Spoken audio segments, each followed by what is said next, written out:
Welcome to all new Look Back in Amber, from exclusive interviews to interesting inside insights. Since 2010, we've been the best place to be for all things audio for us Newport County fans.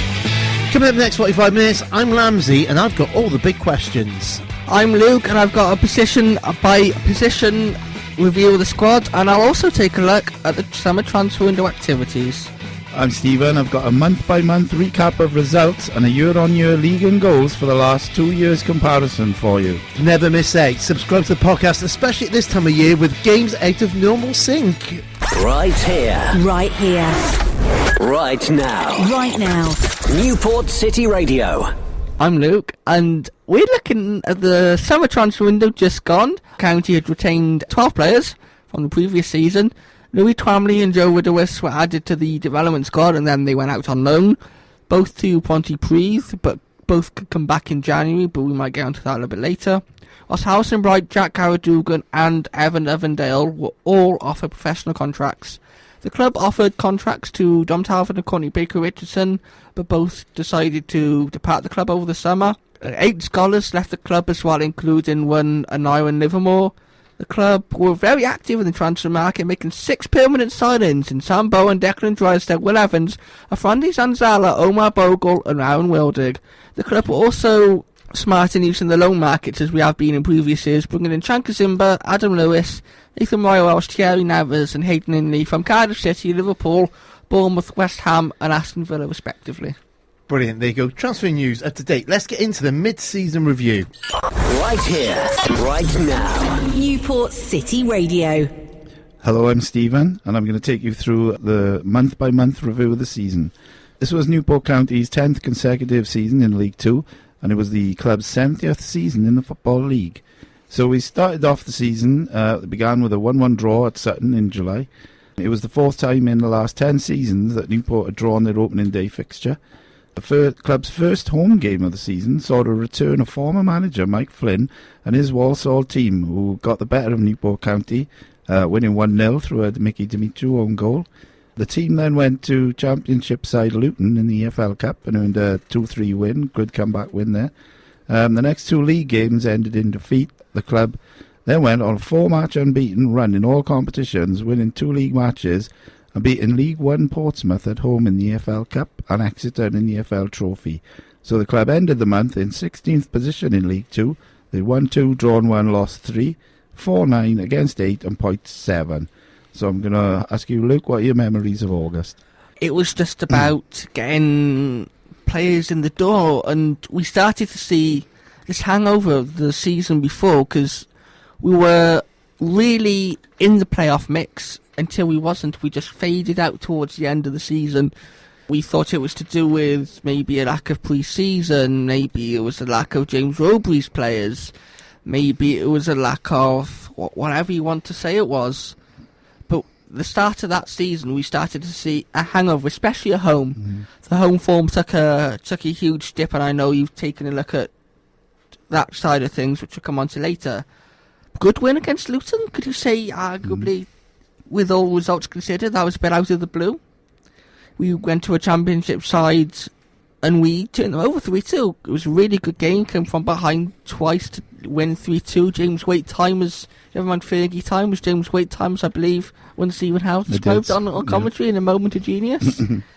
The one word that comes to mind for August, the word hangover. Yeah, I think it was a bit of a mixed month, wasn't it, really, in the league, but we had some good results in the Cup. Ian, what's your memories of August? Have you got any? I think no, because that was just so far away. Tinting of bucket hats in the marquee, that was a highlight for me. And I think at this point, I think we'd already spoken on the pre-season edition of Look Back in Amber, which is available on the website still, that we were a bit concerned about County's home form going into this season. I don't think we were that concerned. Yeah. Maybe we should have been. Yeah. Moving on to September, the team lost their first 3 league matches, including 2 home games against Grimsby and Barrow. There was another defeat to Forest Green Rovers in the EFL Trophy, and the club ended the month with a home draw against Carlisle. In September, the club were 18th in the league, drew 1, lost 3, 4-1 against 6, only 1 point. And that's the biggest thing for me, is that month we only scored 1 goal, which was a bit of a worry. Luke, what about you? It was a disaster month. We know from speaking to James Roby and the stats speak for itself last season, the one thing he wanted to do in charge of Newport County is create chances, score goals, and play entertaining football. He did none of those things. Yeah. He didn't play good football. I think he played your favourite formation, Stephen, a 4-box-2, which didn't work. Whether it was the players not performing, it's just the players weren't. But you were starting to lose the home fans at this point. Yeah. It started to turn that month. But after the Carlisle game, we had a moment of genius, didn't we, in this studio? Because the very first day of the next month, we played, at the time, unbeaten league leaders we haven't got to October yet. At this point, was it late August or early September where we lost Zanzala? Yeah, August. Yeah, August. Yeah, and I think this is where it started to hurt us a little bit, wasn't it? Yeah. And I think it's such a shame. Now we've seen him come back for a couple of games in present times. I think we're starting to see how much of a loss he might have been. Would he have saved James's job? I don't know. Don't think so. And again, in this month, was that when James had the win and we all went, oh, yes. What was I can't remember what the game was where the cloud was lifted. It was Tranmere. Yeah. Yeah. On the 20th of August, we beat Tranmere 2-1. I had a gut feeling we'd win that game, and I think Stephen did as well, and I think we all did on the back end, but we'd win that game, and we did. And at the time, it felt like a bit of a burden was lifted over Newport County, and maybe a new start. Now James Roby got that monkey off his back. Yeah, I think we mentioned on the show, didn't we? The relief of the chairman and the relief of the manager was just both. It was just a lovely moment, and I genuinely thought at that point we've turned the corner, and then we didn't. I think that's going to be the story of this next couple of months. It is, isn't it? Yeah, so moving on to October, which was a quiet month for Newport County. Not much happened. Yeah, as Luke just alluded to, we began with an away win at league leaders Leyton Orient with goals from Will Evans and Omar Bogle. Will Evans got his first professional goal in that game. But then the club lost their next two league matches against Swindon and home to Rochdale, which was the final straw, because on the 10th of October it was announced that the club had parted ways with manager James Roby, with sporting director Darren Kelly took temporary charge until a new manager was appointed. He took charge of 2 games, a 2-1 defeat at Crawley and a win over Southampton under 21s in the EFL Trophy. And then on the 20th of October, Graham Coughlin was appointed as the new manager on a 2.5-year deal with the club in 19th at the time. On the 21st, he was joined by his former assistant at Bristol Rovers, and Mansfield. And then the team's first match at home was against Dunn's former club, Colchester, winning 1-0. But then they went on to draw the next 2 matches at Mansfield and Northampton, ended the month in 18th place, 1-2, drew 2, lost 3, 4-5 against 6.8. So, Luke, what do you make of October? Well, first and foremost, October personally was an important month. Obviously, I turned 18. Yeah. Now officially that. an adult. Yes, legendary. I remember we had Priestley, Declan, we had Mickey, and we had Will Evans. Will Evans in this studio, and we asked them questions. Were your first pay packet? Yeah. But also their birthdays as well. And it just seems so long ago now, doesn't it? It does. Yeah. But I think the one thing that stood out, before we move on to James Roby, you said when Graham Coughlin took over before the Colchester game, we were in 19th position. We've said that in the league he's done well. He's won so many amount of games. He's turned a bit of a corner, I'd say. If you look at the stats, he's got us more defensively solid, but we'll come on to that a little bit later. But we've only moved up 1 place. Yeah. Despite all the positivity, draws against Northampton, Mansfield, beating Colchester, turning around the home form, playing Leicester, beating Crewe, we've only moved up 1 place. What I think is... Well, it's a happy Christmas, isn't it, everybody? Yeah, but what I think is the month ended in a lot more positive way than what it began. Oh, yes. If you remember... from a fan's point of view. With that last home match against Rochdale, with all the upheaval of the new manager coming in, and then it was like, I think we had a little bit of a manager bounce, didn't we? We had some good results, mainly against Colchester. But and that's the way I felt. I just thought that the month ended in a much better bit, but we were feeling a lot more positive. We were, and after that Rochdale game, it was tough to do a podcast. Yeah, because it's probably the hardest one we've had to do. Yeah, we lost. It was James Roby's final game in charge. Yeah. When we listened to his post-match interview, you just heard in his voice that he didn't lose the dressing room, but players didn't suit his style. No. I know sometimes we listen back to like the one before Flinney left, and you can listen and you can tell that it was obvious that something was up. So if you listen back to that one now, which I dare say is available wherever you get your podcasts, make better listening than at the time. Well, yeah, hindsight's a wonderful thing, isn't it? Yeah. Did you see it coming? Yeah, I think for me it's just the sadness of actually losing James, because we got to meet him on quite a few occasions. Luke, you got to see him quite a lot with the post-match interviews that you do, but we got to see him in the studio, and we can't speak highly enough of him. What a lovely guy, what a warm guy, and I got no doubt that Newport County was in his heart and in his head, and it just didn't work for whatever reason, and sometimes these things happen.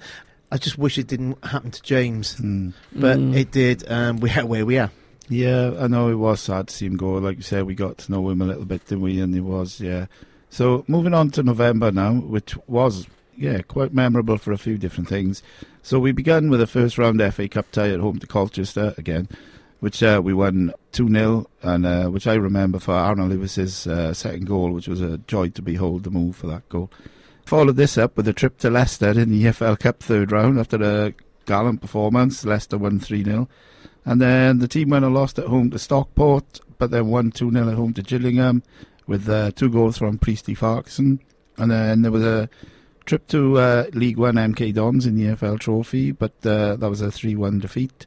Then the club faced League One Derby County at home in the second round of the FA Cup, and after a valiant performance, taking the lead and holding on to it for so long, they eventually went and lost 2-1, but Priestley Farquharson scored again. So Newport ended the month 18th in League 2, 1-1, lost 1, 4-3 against 2, only 3 points. It was a good month because we had the cup action, and I just thought it was great for Priestley Farquharson to get those 3 goals. So, Luke, what were your memories of the month? My memories for the month, firstly, 2 people in this room had their birthdays, so happy birthday. Yeah, I celebrated my 18th as well. Yeah, I celebrated my 21st. Yep, again. The overriding theme for the month was cups and cup competitions.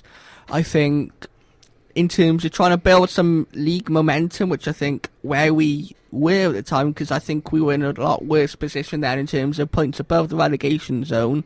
I think we needed a run of 5 or 6 League 2 games to try and build a bit of momentum and get us away from that relegation zone, but it was very, very stop-start with the FA Cup, and then going to Leicester, and then you got Stockport and Gillingham, then you change competitions again to the MK Dons, and change competitions again to the FA Cup. You lose any momentum you built up. It was just over 2 weeks in between League 2 games, which, you do lose momentum, which, like I just said, you want to be building up when you're in that position. Couple of things struck me from November. First of all, got to talk about Leicester. What an honour and a privilege to be there. What a way the club looked after us. It was lovely. Little old Newport City Radio sitting next to the beasts of media. The BBC, Talk Radio, The Guardian. Hang on. Shouldn't we be the beasts of media, and they were sat with us and interacting with us? They should have been honoured to be in our presence. Exactly. I believe the Sun was there, but nobody wants to talk about them. There's no need to mention them. Just one amazing occasion. More importantly, on that one, it's not about us. The fans outsung and outfought and did everything that the Leicester fans didn't do and couldn't do that night. And the fans were amazing. Well, you look at the Leicester team that played that night. Players like Daniel Iverson, I think, went to the World Cup. I could be wrong with Denmark. Samare might have been there. I'm not too sure. Wout Face was in and around the squad for Belgium.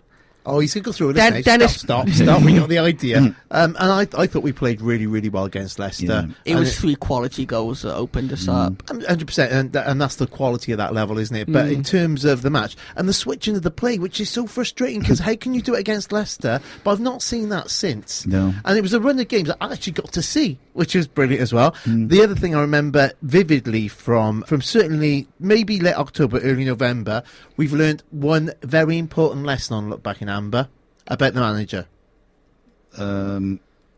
He Doesn't like losing. Yeah. Does not Got that in and the it's, end. it's very, Yeah. it's very adamant that he doesn't like losing. Oh, we could tell that after last Saturday. Yeah.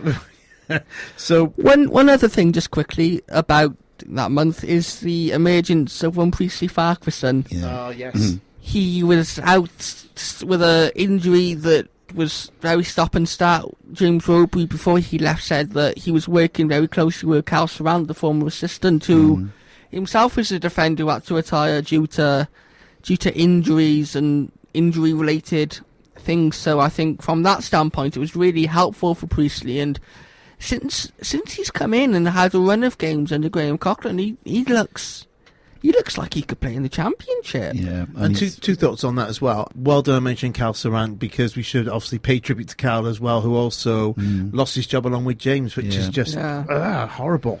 I think the biggest thing for me, as well as all the cup ties, is what we got is we got the kind of they got a settled lineup, Yes. keeping the same players even for the cup games. We learned building about his reward system.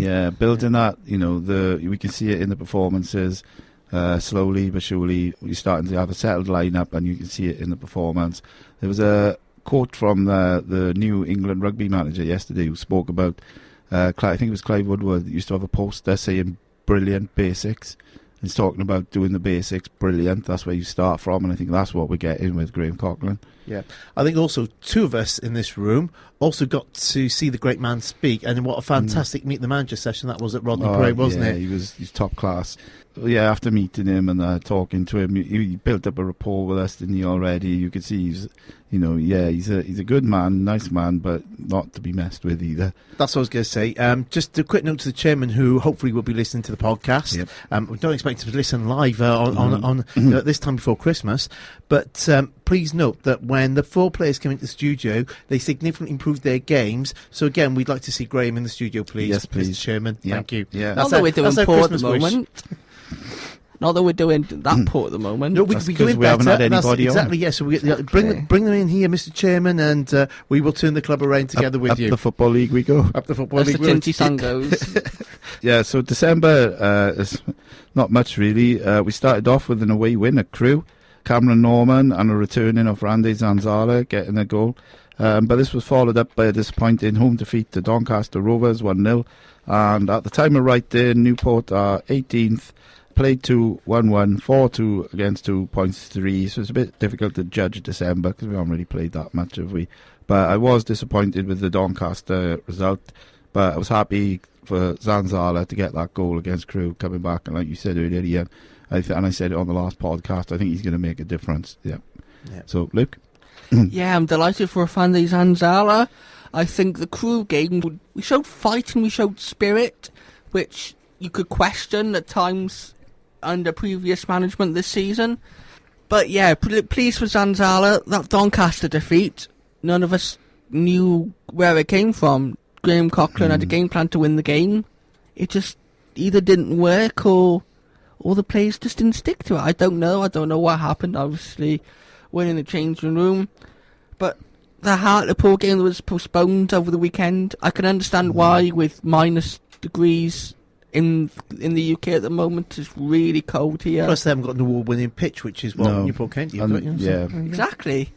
In terms of getting the taste of defeat out of your mouth, especially the defeat like Doncaster. Yeah. Did you just quote Mr. Coughlin? That's exactly what he said to you. I'll in his say it in press conference. Irish. For me, I'm hoping that December is a massive turning point, because my overriding feeling about so far, the cup competition out the way, Yes. this poor man that has taken on this job of keeping Newport County in the league and taking us up the Football League, hasn't had much time with the players. He's had just, I think it's about 2 or 3 weeks. Well, now he's had 2-week gap with them. Yeah, so I'm hoping this is going to be, because it's really awful. He's coming in and he's just not getting enough time with them. Yeah. So I think we're going to start, hopefully, this is where Ned comes in, hopefully. Yes. Yeah, definitely. Flamingo Bingo Christmas Special. Doors open 7 p.m. on the 23rd of December. Tickets are available now at theneon.co.uk. Right here. Right here. Right now. Right now. Newport City Radio. So, I'm going to take you through position by position, starting with goalkeepers. Now, goalkeepers is a very hotly debated topic at Newport County. Joe Day has started 9, conceded 8, which is just under 0.9 per game. Nick Townsend has started 12, conceded 16, which is an average of 1.33 per game. Stephen, what does that say for you? Obviously, Nick Townsend played more under James Roby than he has Graham Coughlin. And we know about the defensive fragilities, if that's the way you pronounce it, and James Roby, so... There was a phase where Nick Townsend was the number one, and Joe Day had to bide his time, but it seems under Coughlin that he's gone with Joe Day. I don't think Joe Day's done anything too badly, really. I think it might have been a couple of times where he could have done better for goals, but overall I think he's doing okay, and especially that Doncaster game, he kept the score down in that game. So we've said it before over and over, and we've got two really good goalkeepers who push each other to be better, so it's all positive for me on the goalkeeper front. Do you have anything to add here, Lambs? Only to pick on what Stephen said, Stephen was very precise and very, I can't think of the right phrasing of it, but made it very clear that the goalkeeping position shouldn't be an issue for Newport County fans. We've got two crackers, so why do we need to strengthen this area? What's there not to like, I think, is what I've taken from what you said in previous reviews. But you were really, nope, not a problem. Yeah. Okay. Well, that's it. I think Townsend is better with his distribution, but you could argue Joe Day's better maybe at shot stopping. So I think we've got we've got different blend of goalkeepers. So I think we're blessed. Yeah. In terms of save percentage, it's not that much different. Joe Day has a 65.2 save percentage, whereas Nick Townsend is 62.5. I was going to say it feels wafer thin between them, but I think what Graham Coughlin is trying to do, he's trying to play his most experienced players where he can. Yeah. And Joe Day's got more Newport County experience, so it doesn't surprise me that he made that change. But I don't think that we did anything wrong. And as well, Joe Day's kept 3 clean sheets, 33.3 clean sheet percentage, whereas Nick Townsend's kept 1 clean sheet in his 12 games, which is an 8.3 clean sheet percentage. So when every 3 games with Joe Day and goal, we keep a clean sheet. There's only one clear stat that you two need to be aware of, and it won't be on your laptop that you're looking at the moment, Luke, because you two haven't researched this. I have. Are you ready? Cool. This is a stat from me. Are you ready? Here we go. If there was a zombie apocalypse, Newport County players believe that Nick Townsend would be the one that you would need to sort the problem out. Yep. Merry Christmas, everyone. That will make the podcast. Oh, it will. So now we move on to defenders. Wing backs Cameron Norman and Aaron Lewis. Cameron Norman, who predominantly under James Roby this season we've seen as either a right back in a back 4 or a right-sided centre-back in a back 3. Now, we have said on many occasions on this podcast that Cameron Norman isn't a right-sided centre-back. He can play there if need be, but he shouldn't be starting there because we feel like he's more effective in other parts of the pitch. Adam Lewis is coming from Liverpool. He's played well going forward, but defensively there have been questions asked of him. I remember in the game against Salford or Rodney Parade, Luke Bolton, the Salford right back, really had him, didn't he, Stephen? Yeah. I think he got taken off, didn't he? Half time. Yeah. And Aaron Lewis, obviously, as you said, scored the goal against Colchester in the FA Cup. We know about Graham Coughlin's reward system. Ever since that Colchester game, he hasn't looked back. He's played every game since, I believe. Yeah, and I think we were speaking about him on the last podcast where we were saying he was quite a creative player as well, getting lots of crosses in, which is what I think we want to do. So, yeah, I think I agree with Adam Lewis. Yeah, he's really good going forward. Yeah, maybe a bit of question on on the defensive part of things. But then he's a Liverpool fullback, and I know another Liverpool fullback who you can say the same about.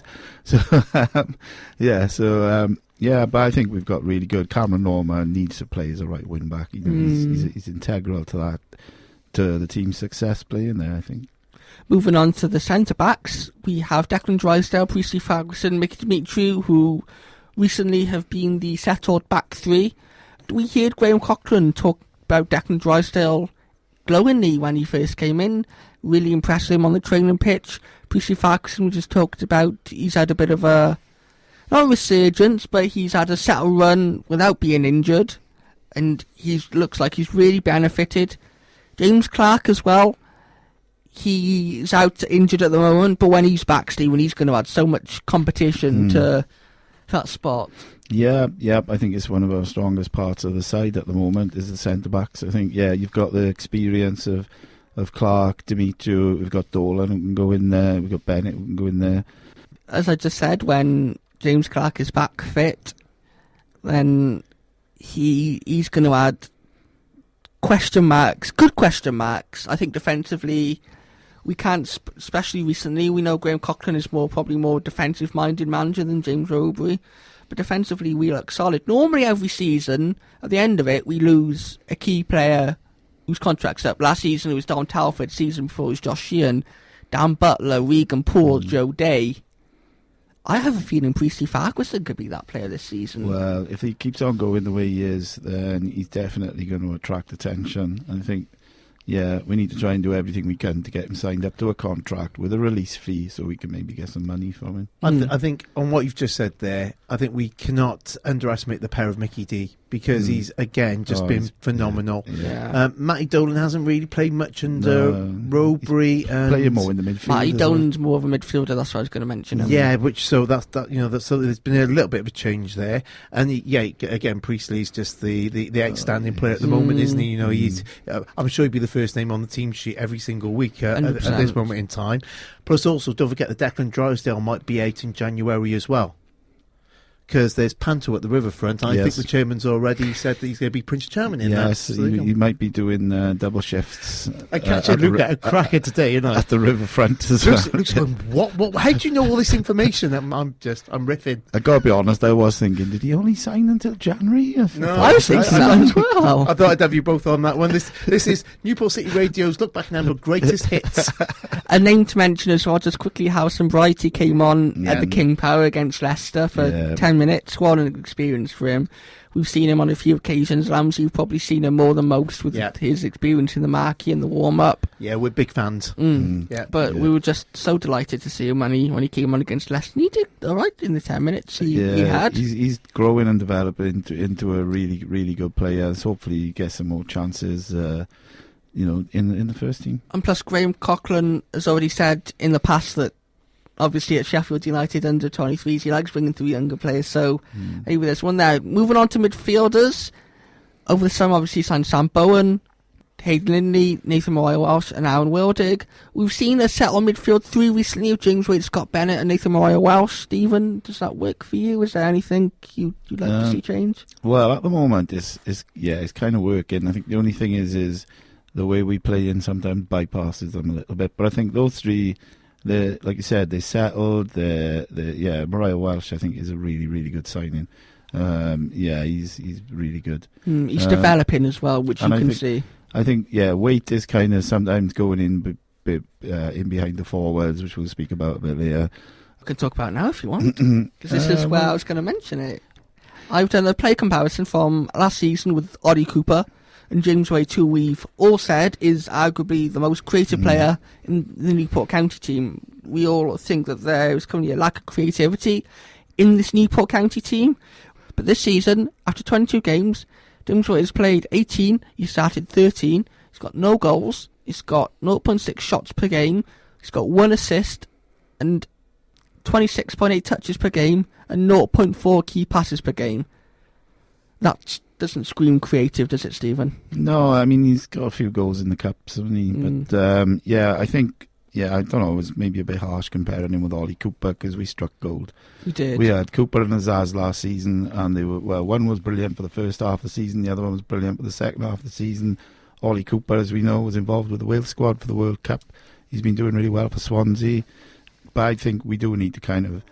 Even Robbery said he wanted that type of player, but he couldn't get it. So it's obviously something that's missing from the team, isn't it? Ollie Cooper last season, sorry to interrupt, this day, after 22 games played, 17, started 16, 1 goal, 1.5 shots per game, 8 assists, 44 touches per game, 1.58 key passes per game.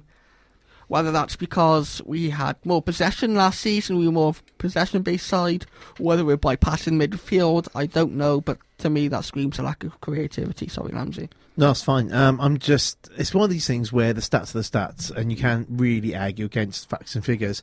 However, when I'm watching Kenty play, I'm watching James Waite, he seems a cracker. Yeah. He seems all over it. So I don't know how the stats are the way they are when I'm seeing what I think is a really, really good player. Don't know about creativity, I'll give you that, but what I'm seeing is a really useful player for the team.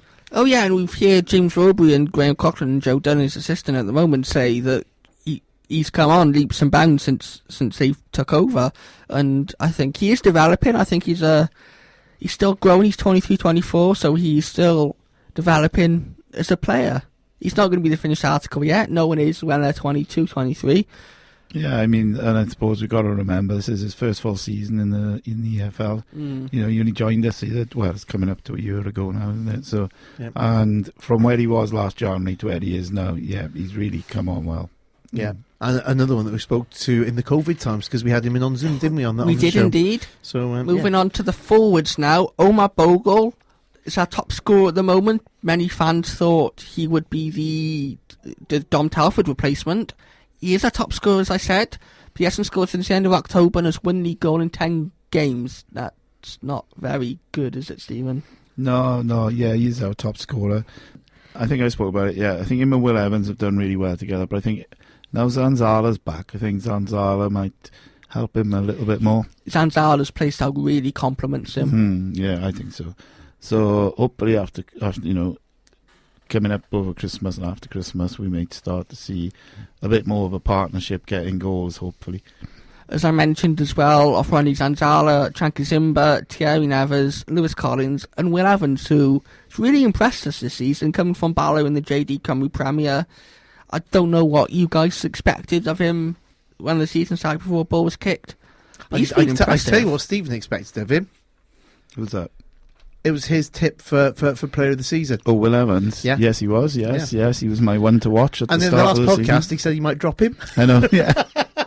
Yeah, but it's nothing to do with the way with his performances. I think, I mean, people could argue that he works much harder than Bogle, so maybe drop Bogle. We know about Graham Cochran's 10k club as well. Yeah, his 10k club. Yeah, I love Will Evans to bits, and but I just feel that Zanzala and Bogle is maybe the starting partnership, and then Will Evans comes into the game, maybe for the last 20 minutes, 25 minutes when defences are maybe getting tired and stuff. I think he could have more of an effect off the bench. It's a weird situation as a fan watching the game where, I'm hearing other fans criticising Bogle for no end of different things, and it seems genuine. And then you've got Will Evans who's running around and just really all over the place. But is there a lot of product to it, in any department? So you've got a player that's really, really putting the ads and putting the work rate in, and someone which is seen not to be.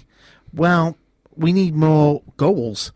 So how do we solve that problem? Maybe Zanzala is the solution to that problem. Maybe. But it's definitely a problem. Or maybe the January transfer window. That's an option. Yeah. But how many strikers do you pick up in the January transfer window of any quality? I think our hands are tied behind our back in a way, but I think we might come on to that when we talk about January in a few minutes. Or in a few weeks, because I don't know if we're day to do that today.